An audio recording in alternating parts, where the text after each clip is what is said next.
Tangisan Fuji pecah, mantan pacar Tarik Halilintar idap kelainan tulang. Berita seleb terkini Fuji menangis lantaran mengidap penyakit serius yang berkaitan dengan masalah tulangnya, yakni skoliosis. Mantan pacar Tarik Halilintar, Fuji juga sempat curhat di media sosialnya soal ia mengidap skoliosis. Artis Fuji begitu terpuruk sampai menangis saat tahu dirinya mengidap skoliosis. Sebagai informasi, skoliosis ialah kelainan pada tulang belakang yang ditandai bentuk punggung melekung S atau C.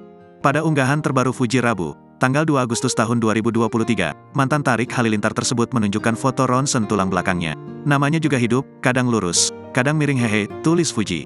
Terdapat 3 foto yang ia unggah, diantaranya ada foto selfie, foto ronsen dan foto menangisnya.